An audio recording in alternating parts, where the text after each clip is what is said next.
একটা প্রশ্ন মানুষ খুব উত্থাপন করে যে দিবস পালন করা কেমনে শিরক।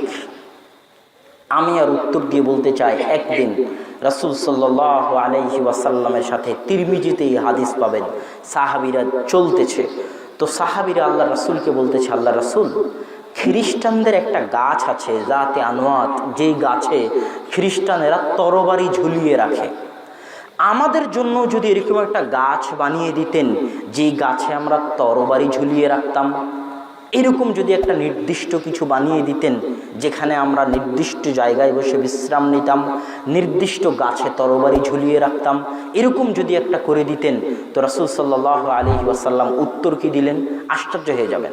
আল্লাহ রাসূল উত্তর দিলেন, বাপরে বাপ, বলো কি তোমরা তো দেখছি মুসা আলাইহিস সালাতু ওয়াস সালামের নিকটে যারা বাছুরের পূজা করতে চেয়েছিল, গাভীর বাচ্চা বাছুরের পূজা করতে চেয়েছিল, তোমাদের দাবি তো তাদের মতো। আরেকটু বুঝেন, সাহাবীরা আল্লাহর রাসূলের কাছে একটা গাছ চাইলো, যে গাছে তরবারি ঝুলিয়ে রাখবে, যে গাছের নিচে বিশ্রাম করবে, আর আল্লাহর রাসূল কি বললেন? তোমরা তো দেখি মুসার সম্প্রদায় যেমন তার নিকটে একটা গাভী বাছুর চেয়েছিল যার পূজা করবে, তোমাদের দাবি তো দেখি তার মতো। কোথায় একটা নির্দিষ্ট গাছ চাওয়া আর কোথায় একটা গাভী বাছুরের ইবাদত করা, পূজা করা, দুটোর মধ্যে আসমান জমিন পার্থক্য। কিন্তু আল্লাহ রাসূল দুটোকে এক করে দিলেন কেন?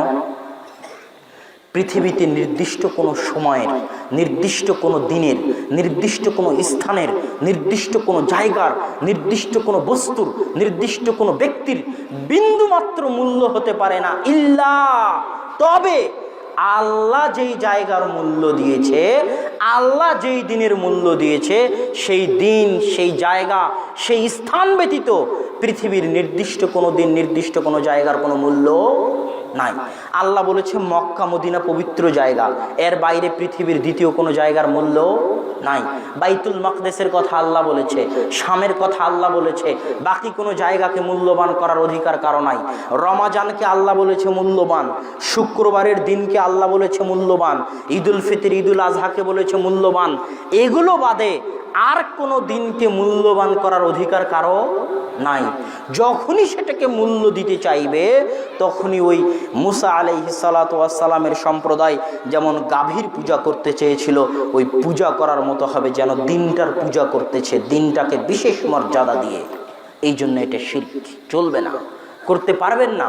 আপনি আল্লাহকে রব হিসেবে বিশ্বাস করেন ঠিকই, কিন্তু আল্লাহ সুবহানাহু ওয়া তাআলাকে ইলাহ হিসেবে বিশ্বাস করেন না।